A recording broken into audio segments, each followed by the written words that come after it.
back.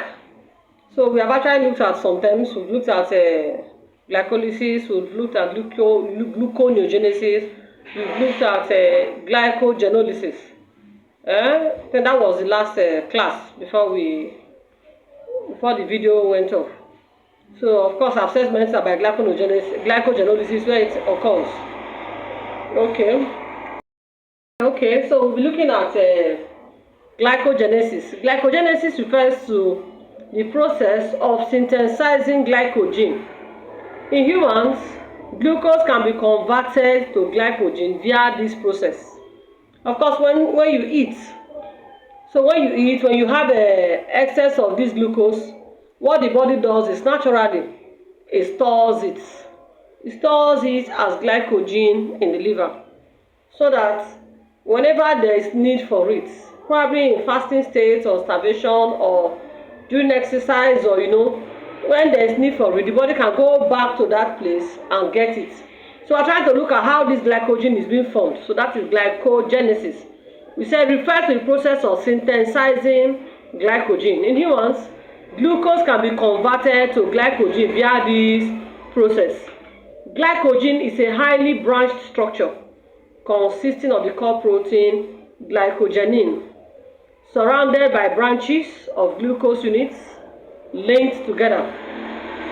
The branching of glycogen increases its solubility and allows for a higher number of glucose molecules to be accessible for breakdown at the same time. Glycogenesis occurs primarily in the liver, skeletal muscles, and kidney. The glycogenesis pathway consumes energy like most synthetic pathways because an ATP and a UTP are consumed for each molecule of glucose introduced. I don't know if I'm making sense. In all, we are saying glycogenesis is what? It's a process of synthesizing glycogen. Now we are going to also look at pentose phosphate pathway, PPP. Pentose phosphate pathway. The pentose phosphate pathway is an alternative method of oxidizing glucose. It occurs in the liver, adipose tissue, adrenal cortex, testes, mammary glands, phagocytes, and red blood cells. It produces products that are used in other cell processes while reducing NADP to NADPH. This pathway is regulated through changes in the activity of glucose-phosphate dehydrogenase. So we'll leave that at that, PPP. Now we'll go to fructose metabolism. Fructose must undergo certain extra steps in order to enter the glycolysis pathway.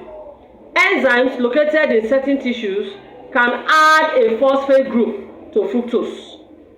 This phosphorylation creates fructose 6-phosphate, an intermediate in the glycolysis pathway that can be broken down directly in those tissues. Now, this pathway occurs in the muscle, take note. This pathway occurs in the muscles, adipose tissue, and kidney. In the liver, enzymes produce fructose 1-phosphate, which enters the glycolysis pathway. It enters the glycolysis pathway and is later cleaved into glyceraldehyde and dihydroxyl acetone phosphate. Please take notes. So I'm going to give us an assignment concerning this topic. So let's quickly look at galactose metabolism also. It can be metabolized to also produce glucose. So lactose or milk sugar consists of one molecule of glucose and one molecule of galactose. After separation from glucose, galactose travels to the liver for conversion to glucose. Galactokinase uses one molecule of ATP to phosphorylate galactose.